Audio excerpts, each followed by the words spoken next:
اعوذ باللہ من الشیطان الرجیم، بسم اللہ الرحمن الرحیم۔ 21ویں دن کی یا روز کے دن کی یا شب کی جو نماز ہے وہ 8 رکعت ہے، جیسے 20ویں کی تھی ویسے ہی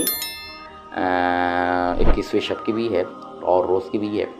8 رکعت نماز ہے، 2 رکعت نماز کر کے بجا لانی ہے۔ سورہ حمد کے بعد 2 چاہیں وہ سورہ پڑھیں۔ نیت یہ رہے گی کہ 21ویں شب میں پڑھتا ہوں یا روز میں پڑھتا ہوں، قربتاً الی اللہ، اور اس نماز کو 2 رکعت کر کے پڑھیں اور تشہد سلام پڑھ کے اس نماز کو ختم کریں۔ اس نماز کا پڑھنے کا فائدہ کیا ہے؟ اس نماز کے پڑھنے کا فائدہ یہ ہے کہ مولا علیہ الصلوۃ والسلام فرماتے ہیں جو شخص اس نماز کو پڑھے گا پروردگار اس کے لیے آسمان کے دروازے کھول دے گا، اس کے لیے آسمان کے دروازے کھول دیے جائیں گے۔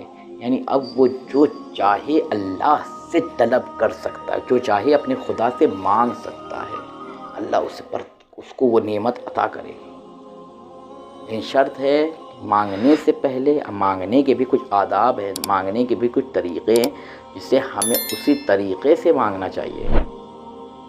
دعا مانگنے سے پہلے صلوات پڑھے اہل بیت اطہار پر، اپنے عزیز و اقربا کے لیے دعا کریں، اپنے والدین کے حق میں دعا کریں، مرحومین کے حق میں دعا کریں، اور پھر اس کے بعد پڑوسی کے حق میں دعا کریں، اور پھر اس کے بعد آخر میں اپنے لیے دعا کریں۔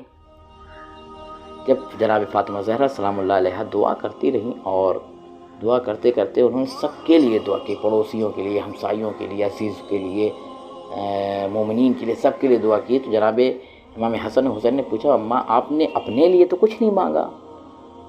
تو جناب فاطمہ زہرا فرماتی ہیں کہ اگر ہم دوسروں کو یاد رکھیں گے تو خدا ہمیں یاد رکھے گا، اگر ہم اپنی دعاؤں میں دوسروں کو یاد رکھیں گے تو خدا ہمیں یاد رکھے گا، ہم دوسرے کے حق میں دعا کریں گے تو خدا ہماری مصیبتوں اور پریشانیوں کو دور کرے گا۔ والسلام علیکم ورحمۃ اللہ وبرکاتہ۔